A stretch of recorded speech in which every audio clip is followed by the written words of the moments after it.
Now, Brayden, if you insist on being out here doing hood rat shit with your friends, go for it.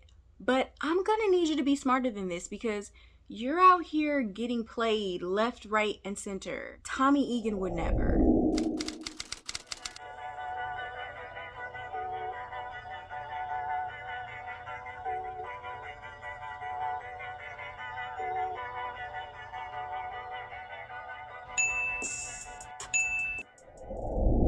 Hey y'all, welcome to the channel.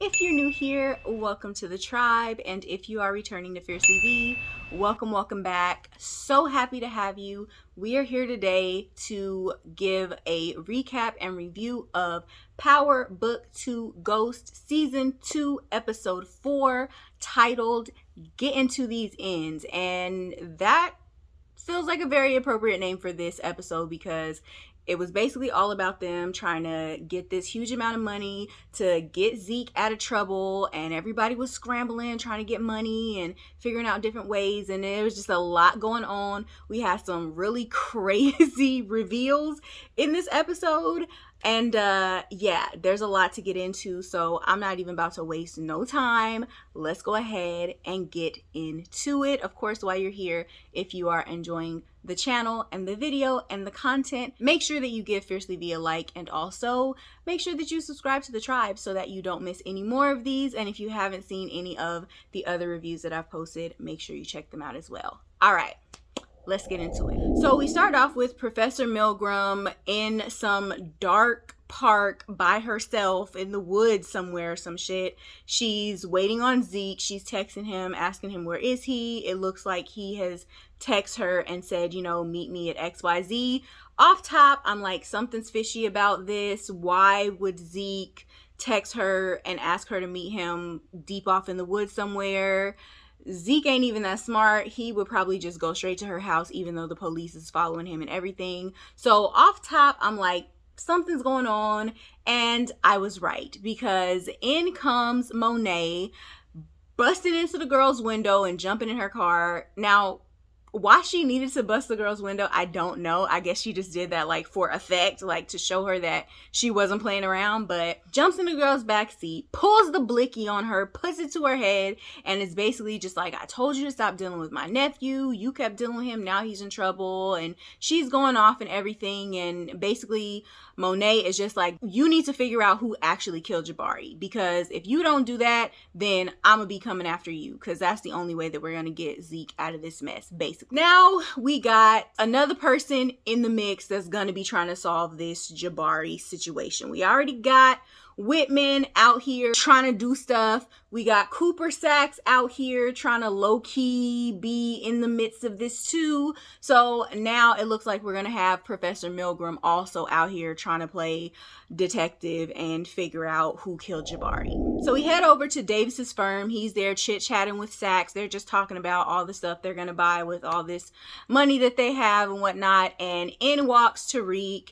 He basically wants to let them know, like, look, y'all gotta figure out a way to get Zeke out of trouble. And he's like, I know that Zeke didn't do this. I also have some inside information. And he basically lets them know that, you know, the gun that was found at the crime scene actually belonged to NYPD.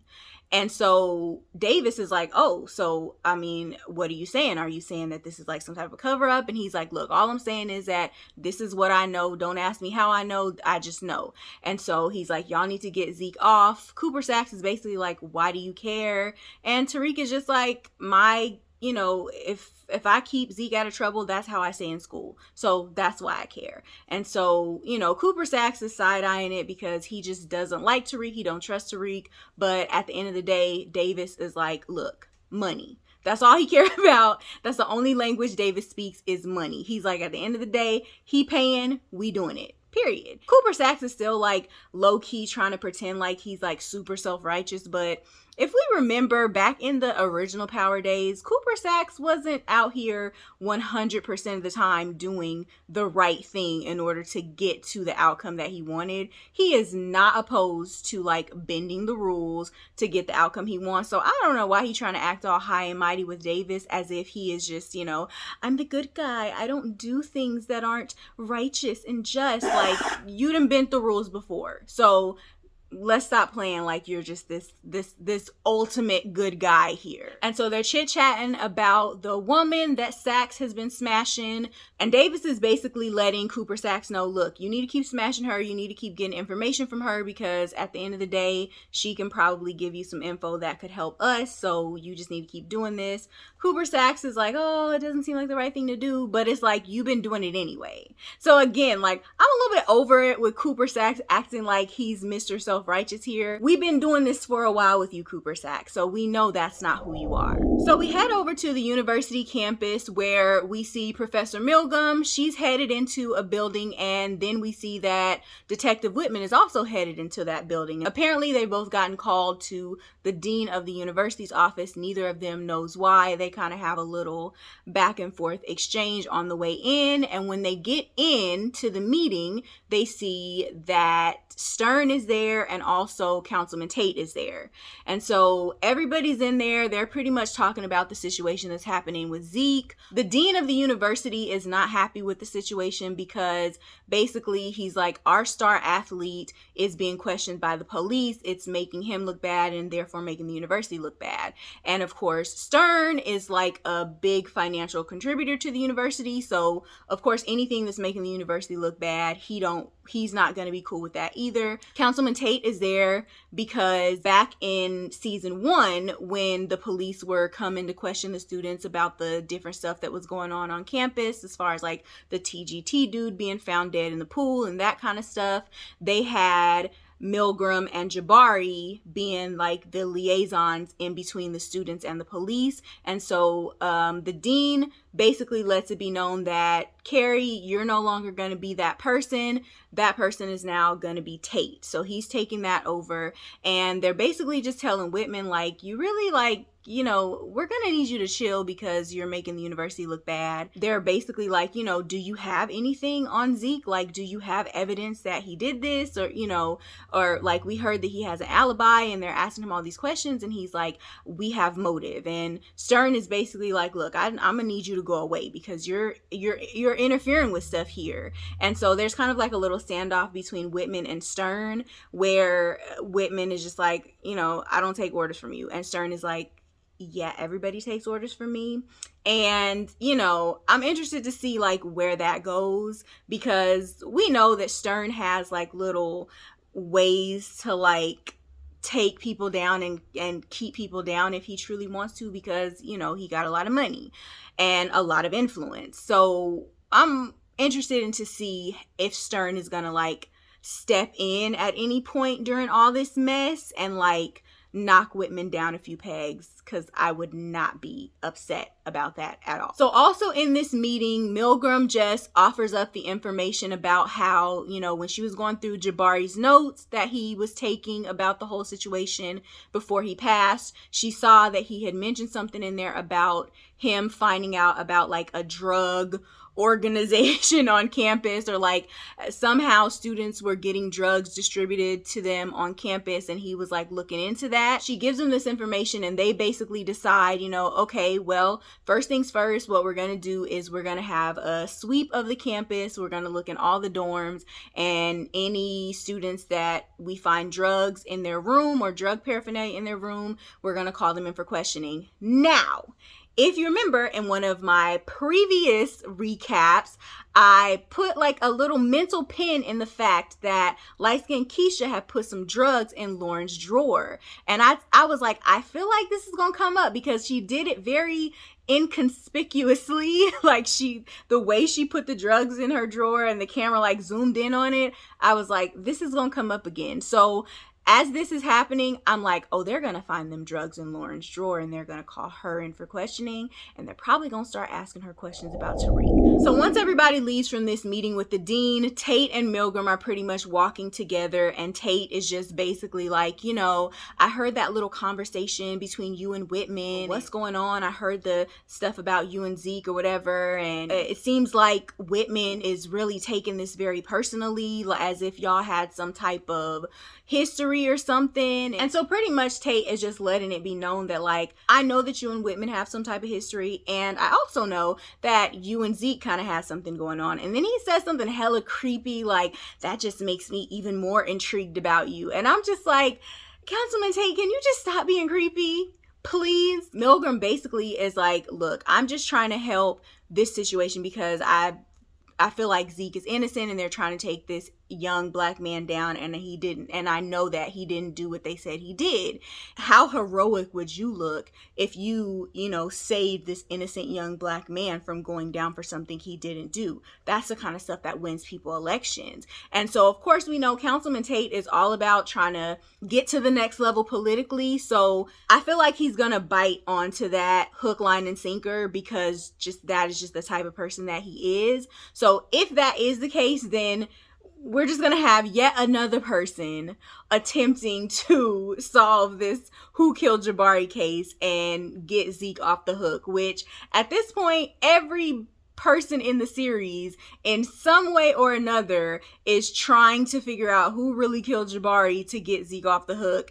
And it's just like, damn, everybody on this series is a detective now. It's wild. So Davis comes to Monet's bar to meet up with her and basically talk about him representing Zeke. And so he's basically like, look, I'll do it, but you need to pay me $1 million. And Monet is like, okay, first of all, you're tripping. That's way too much money. And he's like, no, because y'all are gonna need it. You're gonna need somebody to handle the press. You're gonna need all these things. This is how much I'm charging you, and you're gonna need to provide it to me in 3 days. And basically Davis knows that they don't have anybody else to go to at this point in time, and he's their best bet. So of course, him being the type of person that he is, he's gonna try to milk them for however much money he possibly can. So Monet, obviously, you know, she doesn't really have a lot of options at this point in time, so she goes into the safe in the bar to get the money out, and the safe is empty. So she's looking around like, why is there no money in here? So she's stressing out about it, and she basically lets Davis know, like, you know, we'll get you the money. And so when we get to the next scene, she got the contractor that was working on getting the bar back up and running pinned to the ground with the blicky to his head, and she's like, what happened to the money? She's basically accusing him of taking the money. He's like, we didn't take the money, you know, none of my men would have taken the money. And she's like, you need to tell me where the money is. He doesn't know where it is. So she ends up killing him. She's like, wrong answer. Kills him. That's that on that. So she ends up having a family meeting with all of her kids and Zeke, and she's basically like, look, in order to get Davis to represent Zeke, we got to get him $1 million in 3 days. So everybody needs to come together. The money that was in the safe in the bar is gone, so we're not able to use that. And so everybody's kind of like looking like, wait a minute, like what? How is the money from the bar gone? And Monet is basically like, look, we don't even have time to be trying to figure this out. All we have time to do is try and figure out how to get this money. And so they're basically all gonna set out like to just try to figure out how to get some money so they could just try to pull together this $1 million that they're gonna need in order for Davis to, you know, continue representing Zeke.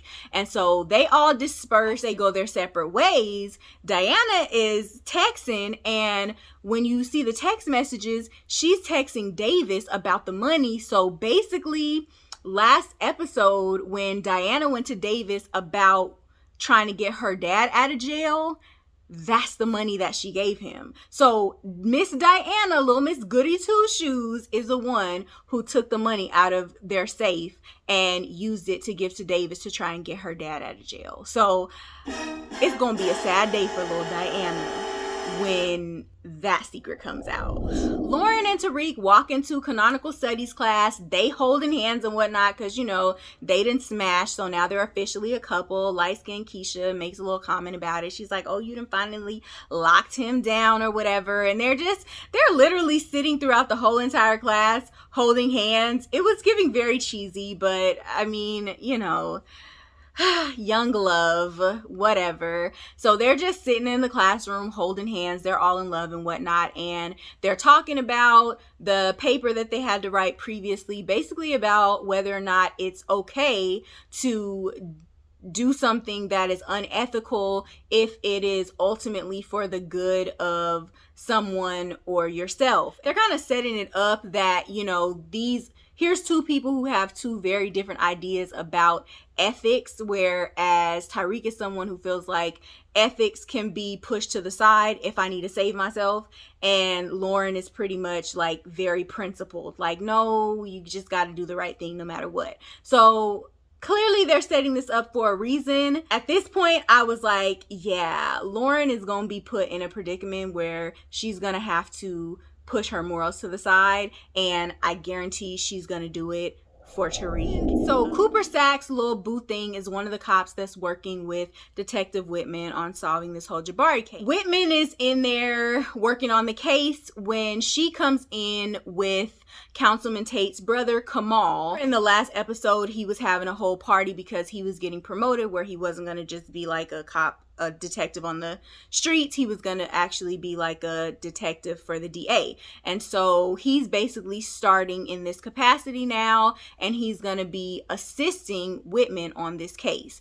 And so Cooper Sack's little boo thing brings him in, and she's like, hey, Whitman, he's going to be working with you on this case. As soon as Whitman hears his last name, he's like, oh, are you related to Councilman Tate? And once he hears that, Whitman is just over it, because he's already had this bad run-in with Councilman Tate where, the dean was there and Stern was there, and everybody was basically telling him that he needed to chill on prosecuting Zeke. So he's already got a bad taste in his mouth for Councilman Tate. So right off top, before even knowing anything else about Kamal, he just already has a bad taste in his mouth about him. And he's like, oh, so I wonder if it's just a coincidence that you end up working on this case after I get ambushed by your brother and the dean and da-da-da. And Kamal is like, look, I'm here to do my job. Like, this don't have nothing to do with my brother. Now, I feel like it does have something to do with his brother. I definitely feel like his brother probably pulled some strings to get him in there. Kamal probably just is not aware of that. I feel like Councilman Tate is probably strategically placing Kamal like in the midst of this case so that he can be able to like have like inside information. Kamal probably has no idea what his brother is doing behind the scenes. That's the problem. So off top, Councilman Tate's brother Kamal is like having a hard time understanding why they're going after Zeke for it. He's not understanding why Zeke is like the main suspect when the gun that was found belonged to Ramirez. And so Whitman is basically like, well, we have motive, and that's why we think Zeke did it, because he was having an affair with Milgram and she was also sleeping with Jabari, whatever. And Kamal is basically just like, okay, but it was Ramirez's gun, so how do you explain that? And Whitman is like, well, we think that Zeke stole his gun. And Kamal is just like, it's not making sense. He's basically poking holes in Whitman's whole little theory, and Whitman is not feeling it at all. So basically, they're kind of getting a little bit heated. Cooper Sack's little boo thing is like, look, y'all gotta chill, like, we're gonna have to work on this together. And so they basically let Kamal know, look, we have the whole narcotics thing going on at the university. They're gonna be checking dormitories to see if there's like any drugs on campus, and we're gonna let you be the one to talk to the students who, we find drugs within their dormitory. It's very clear that Whitman doesn't want him like interfering with what he already has going on, because he has already decided who he wants to be the bad guy here, and he's clearly like trying to hurt Milgram for personal reasons. So he don't need nobody coming in with logic and poking holes in his theory and being like, that don't really make sense, because he's already made up his mind. So Kane goes to see Mecca. Remember, he's working for him now, but he basically lets Mecca know, look, I got stuff going on with my family that I'm gonna need to focus on. So, sorry, but it's like urgent and I need to focus on the family stuff right now. Mecca is not happy about that because it's like, first of all, you work for me. Like, my stuff needs to come first. But at the end of the day, he's like, you know what? I understand. He's like, let's do a trade-off.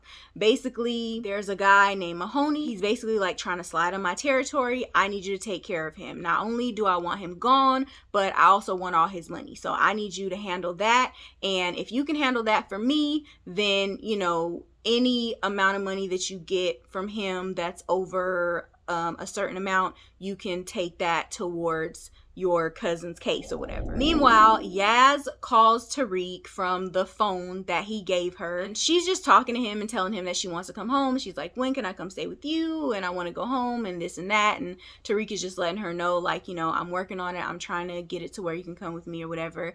And before they get off the phone, Yaz is like, can you get me some of those rainbow scratchers that Granny always gets? And Tariq is just like, yeah, sure, I can get you some scratchers. But you can tell that comment kind of like catches him off guard when she says that, because why the hell do she even know what rainbow scratchers are? So Brayden comes home to him in Tariq's dorm, and Kane is there. He's waiting for Tariq. So Brayden is just like, he doesn't know where Tariq is. He's been trying to call him himself, and Tariq hasn't been answering. And he's like, but what is it that you need from Tariq? I can help you. It doesn't have to be just Tariq. I can help too, because he wants to be a drug dealer so bad.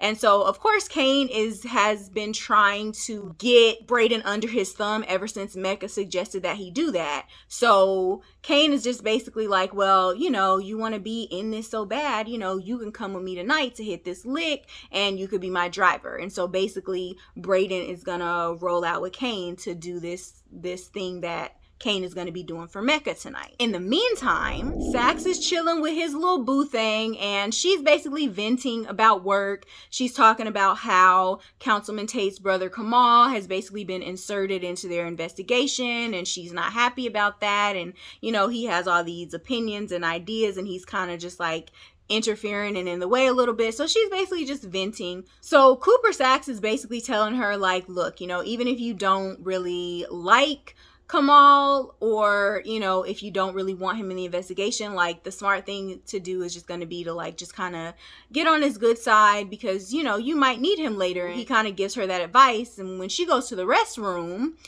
he decides to go searching through her purse and finds the case files for everything, and he ends up seeing within the case files that Ramirez's gun was found on the scene, and that was the actual murder weapon. So basically he sees the information that corroborates what Tariq already told him and Davis earlier in the episode. So he sees that information for himself. So then we see that Lauren is being questioned by Kamal because, of course, like I said earlier, light-skinned Keisha had put them pills in her drawer. We find out in this scene that it was pills that she put in there.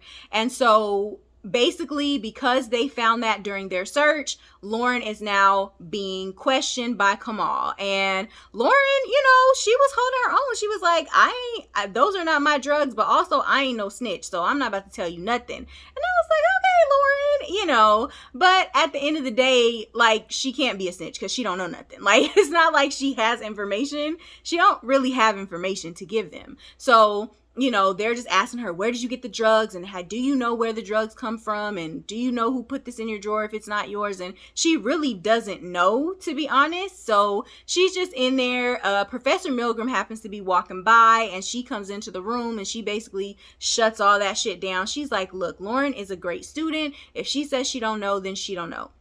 And so while Lauren is still in the room, Professor Milgram and Kamal go out in the hallway, and they're chit-chatting. And Kamal is basically like, look, I need to ask these questions. Like, why are you like interfering in this and whatever? And so at that point, Milgram is like, look, you're not going to get these students to talk this way. Like, you're not going to be able to like use intimidation to get them to like rat out their other classmates. And Kamal is confused, and he's like, so are you trying to help me? Like, do you want me to get the information? And Milgram is like, look, remember, I used to be a cop. let me talk to her. Let me see if I can get her to say something. But you got to promise me that if I can get her to, give me some information, that you'll make sure that her record is clean and that this doesn't, blow back on her. And so basically, Professor Milgram goes in and she's talking to Lauren, and she's just telling her, like, look, if they trump up these charges, that's going to affect every part of your life. It's going to affect your ability to finish school. It's going to affect your ability to get a job later on. It's going to affect just everything. And whereas if you give us information, any information that you have, they can make sure it's not in your record. You never have to worry about this again. It'll never affect you. Your parents never have to know, none of that. And so Lauren is basically like feeling like she's between a rock and a hard place, but she does trust Professor Milgram. So she asked her, she's like, they're really not my drugs. Like, I just don't know what to do. What should I do? And Professor Milgram is basically like, look, whatever information they need from you, you need to give it to them. Whatever they need you to do, you need to do it. And she's like, would you be willing to wear a wire?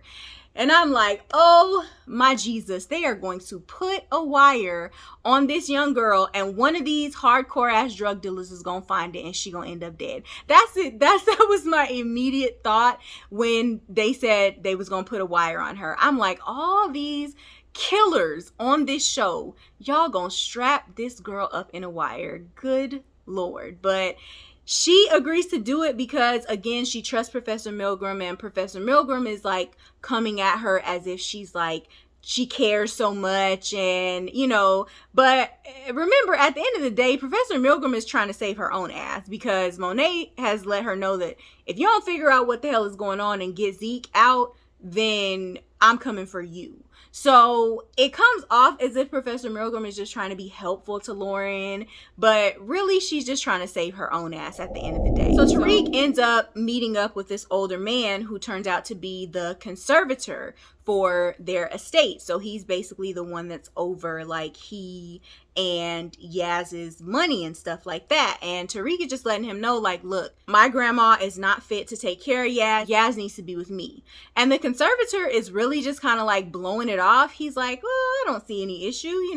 Yaz was getting to school every day, so what's the problem? And he's just kind of blowing it off. And so Tariq has to get a little bit stern with him. And he's just like, look, I'm going to sue my grandmother for custody of Yaz, and do I need to sue you for the conservatorship too? I don't know how that's gonna turn out, honestly. It seemed like the conservator is not like really concerned about Yaz's actual well-being.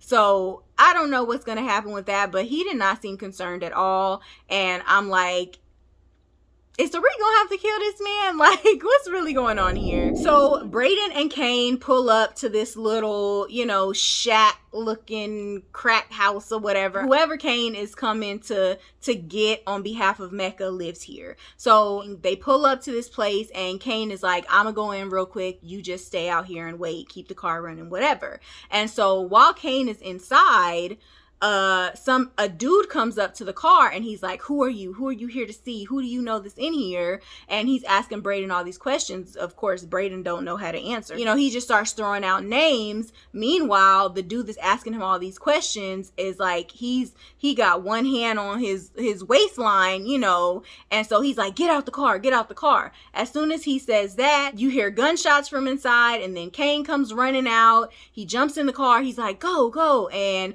there's other people coming out the house that are shooting at Kane, and they're driving off. And while they're driving off, Brayden is just looking like he's having the time of his life. It's giving very much Tommy Egan vibes, and he is just way too excited to be almost losing his life fooling with Kane. Meanwhile, Monet is at a conjugal visit with her prison bae, and she's basically asking Lorenzo if he can sign off on some paperwork so that she can mortgage the house to cover Zeke's legal expenses. And Lorenzo is like, no. He's like, if it was one of our kids, I would do it, but I'm not doing this for your nephew. And, she's like begging him, and he's like, no. Final answer, no. And so clearly Monet is not happy about it. And so when she gets ready to leave, Lorenzo is like, why don't you just use the money that's stashed away at the bar? And instead of Monet telling him that money has been stolen, she's like, yeah, I'll see about that, or something like that. So, Yeah, I'm not really sure why she didn't tell him that the money had been stolen, but she just decides to keep that information from him for whatever reason. So Zeke and Drew are chilling. Basically, when Monet met with all the kids before, and she just kind of sent everybody on their different little missions to get money, she basically told Drew, you just stay home with Zeke and watch him. And Drew was not happy about that. He was definitely feeling a way about it. But now they're just sitting at the house. They're watching news coverage of them just basically talking about how Zeke is not going to be playing because he's, wrapped up in this whole investigation. Zeke is not happy about it. He's just sitting there like sulking about it.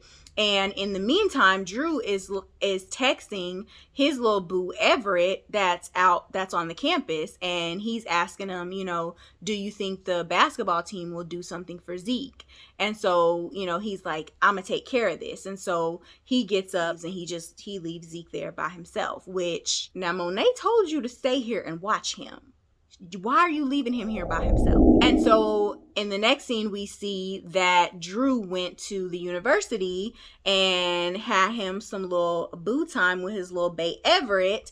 And afterwards, they're sitting and they're talking and they're watching a video on their phone of the entire basketball team. Basically, they have made a protest video for Zeke, and they're basically saying that they're not going to play until Zeke is exonerated. And so they've made this video, put it on social media, just saying like, free Zeke, and we're not going to play until he's exonerated. And so that was the thing that Drew asked Everett to have them do. And in addition to that, they also created a GoFundMe. And so as Everett and Drew are just kind of laying there boot up and they're just talking, they're looking at the video, and then Everett's like, yeah, and I got the funds from the GoFundMe, I sent that to your Venmo. And so, they're all happy having this little moment or whatever. And then Everett decides to share that, hey, remember when we got into that fight with the TGT people and your cousin was involved and you told me not to mention that you were there? Well, when Professor Milgram and Professor Jabari were asking me about it, I kind of dropped your name. And so Drew gets pissed off. He's like, why are you just telling me this now? Like, I told you not to mention my name. Like, you don't know what you may have possibly just done. Drew is like, you don't know what kind of like trouble you may have just caused for my family and stuff. And Everett is like, why do you care? Isn't your family the reason you got shot? Isn't your family a problem? And this and that and the third. And Drew just kind of like storms out. So meanwhile, Effie and Diana then put on their, rich girl ensembles so they could go to the mall and do some scamming. They both look super cute, first of all, but they're gonna go to this luxury boutique and use some credit cards that they've cloned, and they're basically gonna buy a whole bunch of luxury items, sell it to Effie's booster, and then that's the money Diana's gonna take back to Monet in, to put in for this whole Zeke thing. And so while they're at this, luxury boutique, they're just kind of talking. They're talking about the situation with Tariq, and Effie is basically letting Diana know, like, when I had something to say about you and Tariq, it was basically me trying to let you know that, like, you shouldn't mess with Tariq because he's trouble and he's selfish. He only thinks about himself, and I just don't want you, I don't think that you want to be involved with somebody like that. I don't think you want to waste your time with somebody like that. And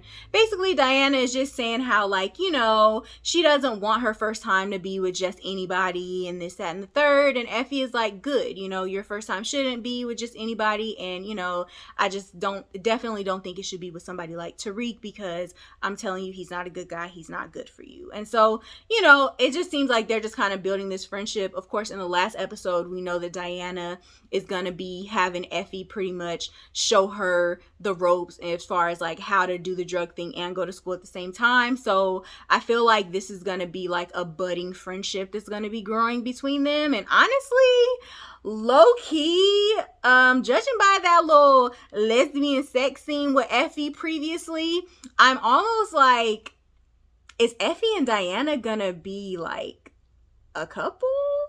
I don't know. Tell me what y'all think. Tell me if y'all was kind of getting those kind of vibes. I don't know if this is like a bestie situation or if this is like a couple situation. So Drew gets home from his little escapade with Everett, and when he gets there, he sees that Zeke is sitting out on the porch and there's a gentleman like standing outside the gate asking him a whole bunch of questions about the case and stuff, and the dude turns out to be a reporter. And so Drew pulls up and sees this reporter asking Zeke all these questions about the case, and he just rolls up on him. He's like, hey, you know, leave him alone, we're not answering no questions, da-da-da. And so the reporter just continues to like berate Zeke and just ask him all these questions, and then he like mentions their dad, and he's like, with your dad, Lorenzo Tejada, being a murderer, do you feel like, you know, this is gonna have a negative impact on your case, and da-da-da. And so once the dad is mentioned, that just sends Drew over the edge, and so he goes at the reporter, punches him in the face, and he just starts going off on him and stuff. And so it's a whole thing, and they end up running into the house, and the reporter is just kind of like laid out on the ground, knocked out. So later, the family has all come together. They've put all their money together to see how much they have. Child, they still $750,000 away from the $1 million that they need to give to Davis tomorrow. And so Monet is not happy. She's pissed. She's going off on everybody. Kane is like, I mean, I could hit another lick tonight. And Monet is like, okay, but is that other lick you gonna get us the $750,000 that we still need? Like I'm not understanding. And so she's going off on Drew about punching the reporter and stuff, and Drew just gets all in his feelings, and he's like, what I did today with the team and the GoFundMe thing got the bulk of the money, so I don't understand why you're going off on me and this, that, and the third. And so he gets mad. He storms out.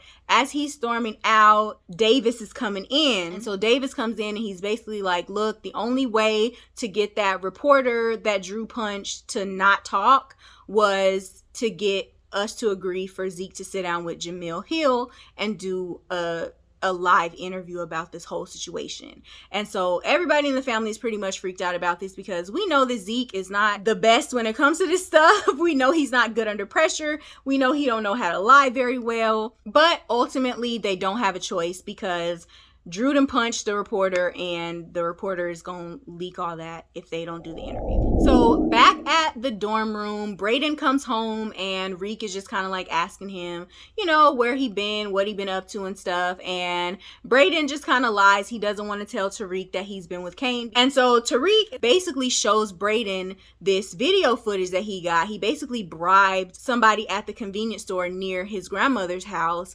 and he got video footage of her basically like in the store buying a whole bunch of scratchers. So just like Yaz said, but it also shows that like as she's in there, Yaz comes in, and it shows the grandmother like grabbing Yaz, snatching her up, shaking her or something. And so Tariq is just like pissed off about it, but obviously this is information that he's probably gonna try to use in his case to get Yaz, because he's gonna be able to show that like, look at my granny being abusive to her, basically. So Brayden is just like, you know, dang, that's crazy. And he's like, well, you know, we should hang out. We should go do something to like take our minds off this stuff and whatever. But as he's saying that, Kane ends up hitting him up because he has another lick for them to hit. And so in the middle of them talking, Brayden is just kind of like, oh shoot, I'm not gonna be able to hang with you after all. I gotta go do something. And he's about to go hit another lick with Kane, but of course he's not gonna tell Tariq that. So he just kind of lies to him again and tells him he's going to do something else when he's going to do hood rat shit with his friends, or people he thinks are his friends that are really getting him in a bunch of shit. I want Brayden to be smarter than this. The thing about Brayden, he's so smart in some ways, but so dumb in some ways. His like ideas on like how to circulate the drugs and stuff like that, smart. I need him to be a lot less trusting. You're in a world of people that you cannot trust. I need you to be less trusting. But for whatever reason, he just thinks that Kane has his best interest at heart. And I'm literally not understanding why. So we basically see Brayden pulls up to a jewelry store that is about to close, but then he's like, oh, can I just come in? I need to get my girlfriend something real quick. And so, you know, he's a unsuspecting young white man. So of course the jewelry store dude doesn't think anything of it. He goes ahead, he lets him in. And as he's in there just kind of looking around at the different jewelry, Kane busts in, ski mask on, shooting shit up, grabbing shit, all this good stuff. So Kane has given Brayden a gun to use, but he intentionally made sure that it was jammed. So as they're doing all this, the dude behind the counter, like, he goes to reach for his gun that's behind the counter. Braden realizes that he's reaching for his gun, and he goes to try and pull the trigger. And so first of all, I'm like, oh, you was about to shoot him. Okay, Braden, so you're trying to like have bodies and everything, okay? But the gun jammed, and so he like hits him over the head instead and knocks him out. And then he says to Kane, the gun you gave me jammed. And Kane is like, yeah, I did that on purpose, so I don't need you in here shooting people and stuff.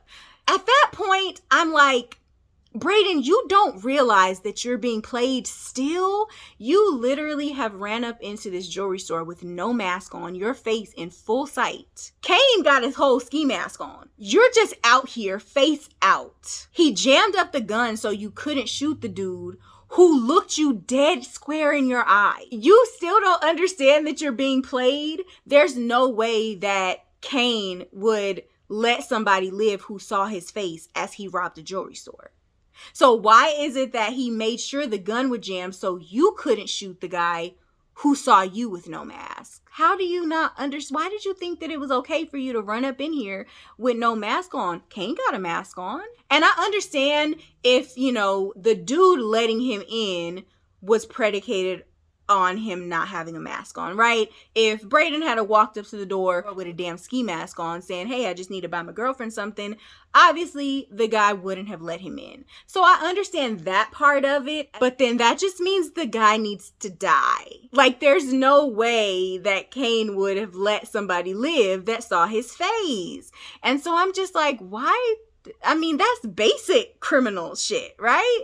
So the fact that Braden just doesn't think anything of this, and he just did this with Kane just with his face out, and just the dude is just back there alive and well. You want to be in this world so bad, but you're not being smart about it, Meanwhile, Kamal is showing Detective Whitman and Cooper Sack's little boo thing the footage of Zeke from the night of Jabari's murder. And Kamal has basically found footage from the bodega that is near Carrie Milgram's house, and it shows Zeke going in there buying something. Kamal is basically like, this pretty much shows us that his alibi checks out. But because Whitman is he has already made up his mind, he has already decided, nope, Carrie Milgram is going down for this. He is refusing to see it any differently than how he has mapped it out. And he's basically like, well, that just means that Zeke must have, contracted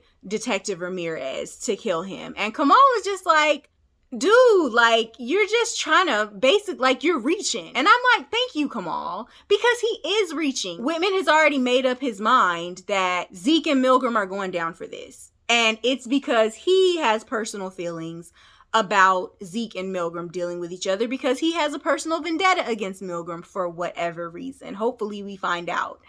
But he's already decided that they're going down for this. I don't care what evidence you bring me that corroborates their story. They're going down for this. So Davis and Tariq pull up to Monet's house, and as they're walking in, Davis just kind of whispers to Tariq and is like, man, like, what do you got me into? Like, these folks can't pay. Diana keeps texting me about this other situation. Like, what the hell have you gotten me into? And Tariq is just like, look, at the end of the day, money is money. Like, that's all you care about, so just hush, basically. So they walk in, and basically Davis has gotten the questions ahead of time of what Jamil Hill is going to be asking Zeke, and so they're basically going to be coaching Zeke on how to answer the questions. And of course, Tariq's pathological liar ass is going to be the one coaching Zeke on how to answer the questions, because who knows how to lie and front and fake and pretend better than Tariq St. Patrick? Nobody. So he's basically coaching him on how to answer the questions. And as he's coaching him on how to answer the questions, we kind of shift over to the actual interview, and we see Zeke actually answering the questions in the interview. And then we just kind of see how, like, Monet and the family are kind of backstage watching the interview as it's being taped. And then we also see Detective Whitman and Kamal and Cooper Sack's little boo watching the interview at the station. And then we also see Tariq and Lauren are in her dorm room watching the interview. So everybody's pretty much just kind of tuning in, and we see Zeke just kind of answering the questions that Jemele Hill is asking. At first, he's doing good, but then Jemele Hill ends up going off script. They get to a portion of the interview where Jemele Hill is asking about the gun that belonged to Detective Ramirez being found at the scene. And so that's the point in which Davis is like, wait a minute, this isn't part of the questions that she told me she was going to ask him. And so at the police station, Kamal is like, wait a minute, how would Jemele Hill know that Detective Ramirez's gun was found on the scene? And as Kamal is saying this, Detective Whitman is behind him looking guilty as fuck. So clearly it's giving very much Detective Whitman is the one who slipped this information to Jemele Hill, because again, he's just trying to catch Zeke slipping. So everybody's stressing now because Zeke is being asked questions that they didn't prepare him for. Meanwhile, as soon as Jemele Hill mentions that Detective Ramirez's gun was found at the scene, Monet shoots a look to Kane, and Kane starts looking guilty because Monet knows that Kane killed Ramirez the night Jabari died. And so basically, if Ramirez's gun is at the scene of Jabari's situation, now Monet knows that Kane must have had something to do with it. So she's looking at Kane, and Kane is looking like, damn, busted, you know? So Zeke is just completely cracking under pressure. Jemele Hill is asking him, like, well, how did you know Detective Ramirez? And he's like, at first, he's like, I didn't know him. And then I'm just like, Zeke, how are you going to sit here on national television and say you didn't know this man and you gave his PBA card? And so, of course, Jemele Hill is like, well, we heard that, you know, you had his PBA card in the investigation. So how do you not know him? And I'm just like, Zeke, bro, like, I understand you may not be like a mastermind, but you do know that you handed this man's PBA card to the detective that's prosecuting you. How are you going to get on here and lie and say you don't know him? Like, come on, Zeke. Zeke is cracking under pressure. So now they're questioning, like, okay, how did you have his PBA card if you're saying you didn't know him? And then he's like, oh, I did know him. He was a fan. He used to come to all my games. And so they're like, well, we actually have like proof that he never came to any of your games. And so Zeke is just completely cracking under pressure. He doesn't know how to answer the question. So he ends up just getting up. He takes off his mic. He storms off. He's like, this is bullshit. I'm not answering these questions. And he just kind of is going off as he storms off set, which of course it just looks so bad. It makes him look so guilty. Councilman Tate and Professor Milgram have been watching the whole thing, and at the point where Zeke gets up and storms off, Milgram is just like, oh my God, Zeke, like, why? Because she knows that, like, bro, he's looking hella guilty right now. And so at this point, Councilman Tate is telling Milgram, he's just basically like, you know, I mean, I tried to help him, but he's going to need a lot more help than I can, you know, provide to him at this point in time. So back at the taping, Zeke comes in. Davis and the family are just kind of like, bro, like, what the hell? Like, this is not how this was supposed to go. Everybody's stressed. Monet looks around and notices that Kane done slipped out the back somewhere. And so Davis is like, look, they just said that they want Zeke to turn himself in tomorrow morning. Everybody's stressing about it. And Monet is like, look, cool, you keep representing him. I'm going to get you the rest of your money. And then she leaves. She goes out. She stops Kane, who's in his car about to drive away. And she's like, oh, hell no, hold the hell up. Meet me at such and such place. We got to talk. Meanwhile, Reek is in the dorm with Lauren, and he's like, dang, you know, that sucks. You know, it's not looking good for Zeke. And so he's getting up. He's about to leave. And Lauren is just like, well, I mean, Tariq, how do you know that he didn't do it? You know? And Tariq is just like, I know he didn't do it. Like, just trust me. I know he didn't do it. And he leaves. And so then we see Monet is meeting up with Kane, and she's like, what the hell, Kane? I know that the night Jabari died was the same night that you killed Ramirez. So how the hell did the gun get there? Tell me what happened. And so Kane finally lets her know what happened. He's like, look, that night after I, you know, took care of Ramirez, I followed Tariq. I followed him to the park. He was telling this professor all of our family business. So I pulled up. I was finna do what needed to be done. Tariq took the gun from me. He took the kill shot. It was his idea to leave Ramirez's gun there and make it seem like it was a Ramirez thing. Like, this was all his idea. And so Monet is just super mad. She ends up slapping Kane in the face. And Kane is just like, I hope you keep that same energy for Tariq.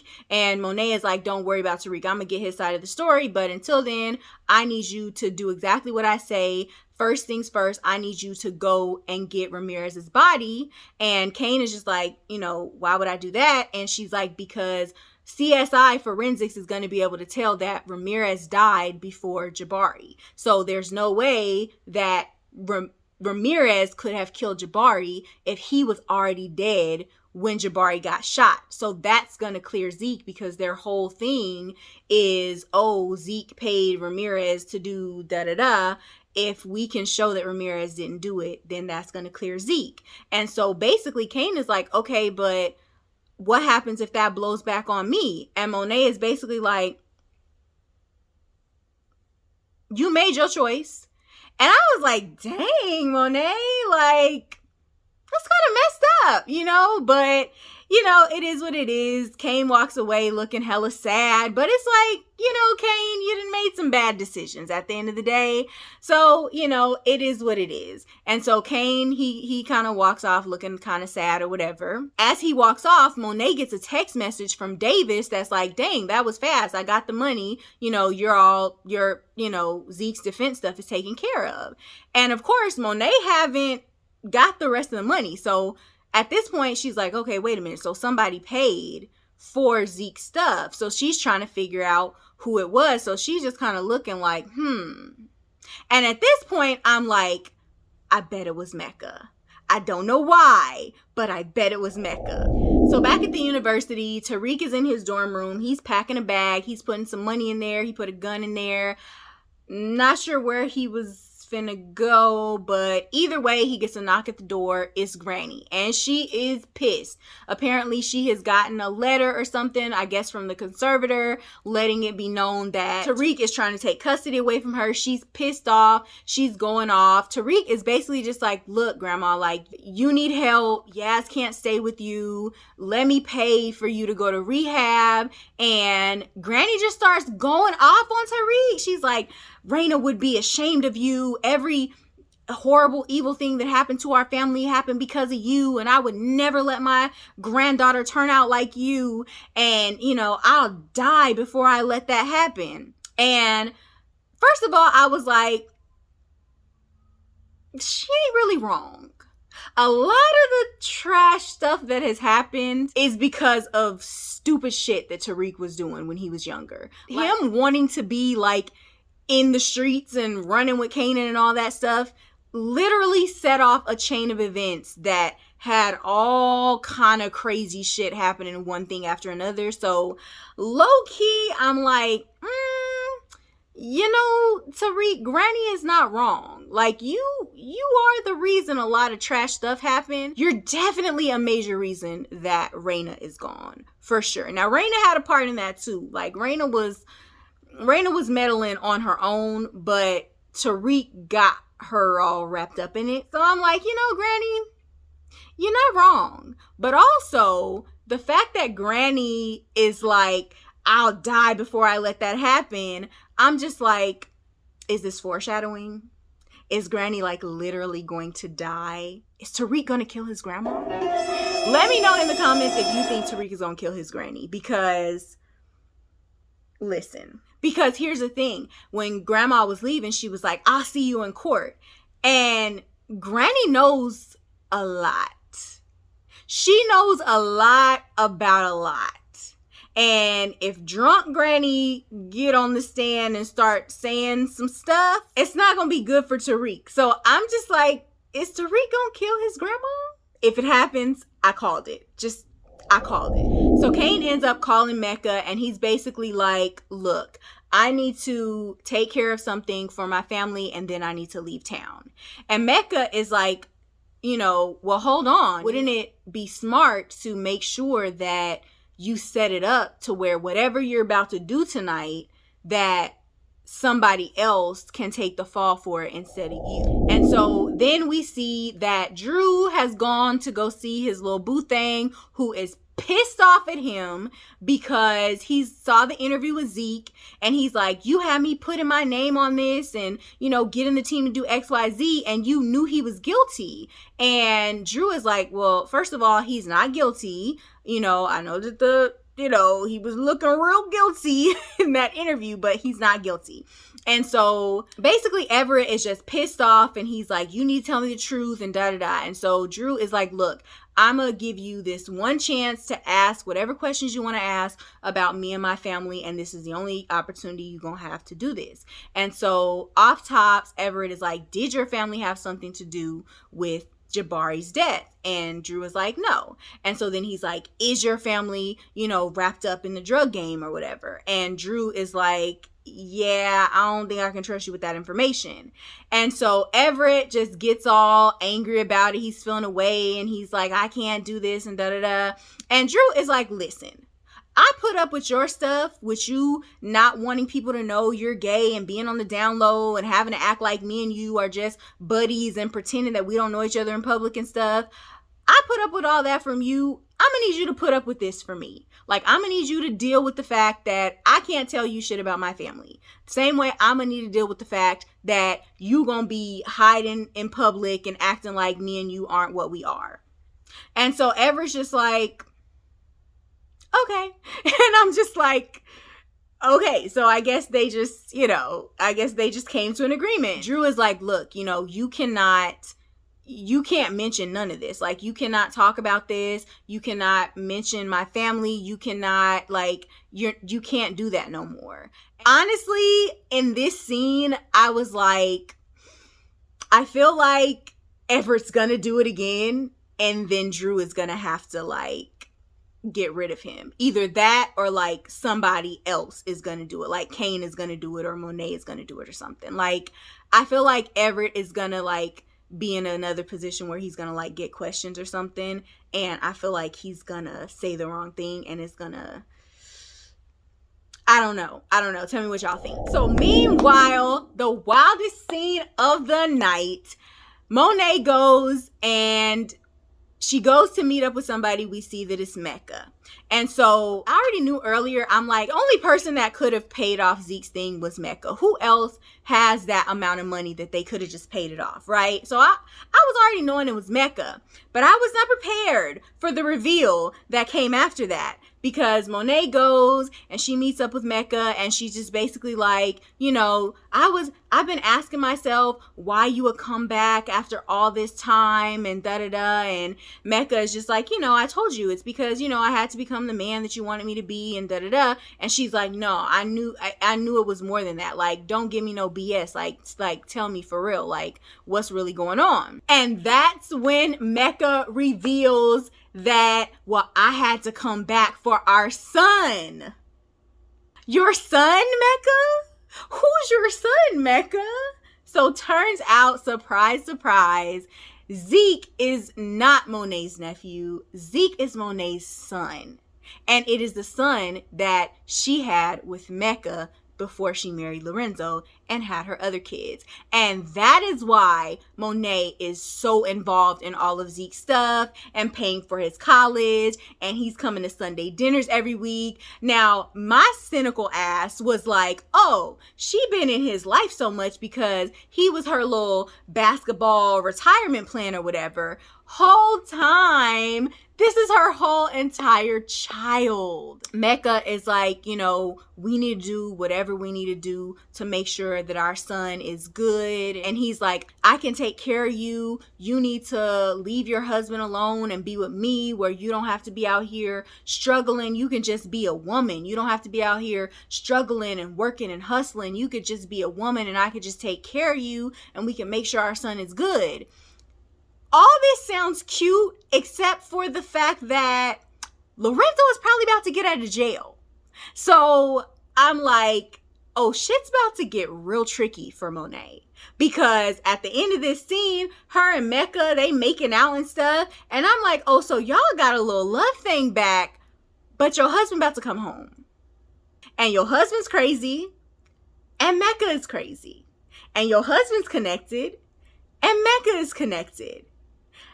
How this finna go down? So Kane is with Brayden. They show up to the scene where Kane dumped Ramirez's body. So basically Kane is taking Brayden with him to go dig up Ramirez's body so that the police and stuff can find it, which, based on the conversation that Kane had with Mecca about framing somebody, it's not looking good for our buddy Bray. It's looking like he's gonna be the one that is getting set up to take the fall for this, basically. So meanwhile, Tariq pulls up on Lauren. He's just like, man, today has just been trash. Like, everything that could go wrong went wrong. It's just been such a stressful, awful day. And Lauren is like, let me help you with my vagina. And so she goes up to him. They're about to start making out. He goes to take off her shirt and it gets caught on a watch. And he's like, oh, this is a nice watch. You must have got this from your family. Da, da, da. Whole time the watch is the goddamn wire that she's wearing for the police. Oh, God. Lauren. So once it hits her that, like, oh shoot, I'm in here with Tariq and I got this wire on, she's like, oh, let me run to the bathroom real quick. She takes the watch off. She puts it in the medicine cabinet. So at the end of the day, it's like, at least she's trying to, like, protect him in a way and make sure that she's not, like, wearing it, like, with him in that moment. But also, like, but you've been wearing it, like, this whole time. So I'm just like, I don't know. Lauren is gonna get herself killed. Period. That's just that on that. It's giving very much Angie Valdez type of tease. Like, you can't be on the good side while also dabbling with and sleeping with the bad side. You know what I'm saying? Like, that's the life that Angie Valdez was trying to live. She was trying to be like the good cop and be on the good side of things, and also be messing with a drug dealer murderer. You can't have it both ways. So Whitman is at the station and Kamal ends up coming in and he's like, look, you know, reviewing this case, I ended up taking a look at the new novel that Jabari was writing, and I think we need to take a look at it. Now, remember, Jabari had decided to write this novel based on Tariq's life. So whatever is in this novel is some stuff about Tariq. So not looking good for Reek if Kamal then found this novel. Writers are having this conversation. Somebody comes in and is like, hey, they found a body. When they go to see the body that was found, they discover that it is Ramirez's body. At first, they're not sure because the body is so severely decomposed. And then they end up finding Ramirez's ID on it. And so they recognize that it is, in fact, Ramirez's body. Meanwhile, Kane and Brayden have returned to the dorms after getting Ramirez's body dug up or whatever. Brayden immediately walks in, goes in the bathroom and throws up. Kane is just kind of looking around. He's kind of like laughing about the fact that, you know, Brayden has a weak stomach or whatever. And he's like, oh, you know, where is Tariq? And Brayden is like, oh, you know, he's probably with his girl or whatever.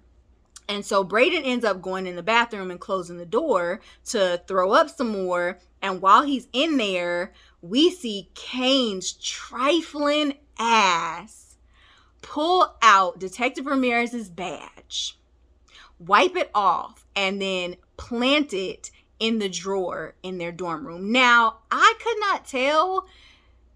I couldn't tell if he was trying to frame Brayden or Tariq because it wasn't really clear whose drawer he put it in.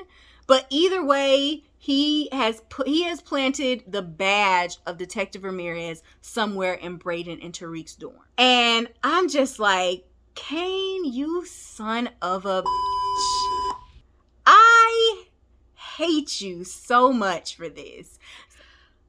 And that's where the episode ended. The next episode is episode 5, so it's going to be like the midway episode. And usually like that mid episode through the season be having a whole lot of juiciness. So I feel like next week is going to be real good. When we saw the previews for next week, we seen that shit is getting real. Mecca is saying something to Kane about Monet cutting the supply off, and he's saying something about nobody eats or something like that. And then we see that they're pretty much preparing Zeke to like go in jail. So we see Davis telling him like, don't talk to nobody while you're in there. We see Kamal trying to like encourage Whitman to like go after Zeke more. Whatever he's seen in that novel of Jabari's, apparently he's like, we need to go after Tariq St. Patrick. So I guess we'll see how that boils down. And then also in the previews, we seen Tariq basically telling Brayden, like, look, if anybody from the Tejada family asks you, do you know anything? Just, you don't know nothing.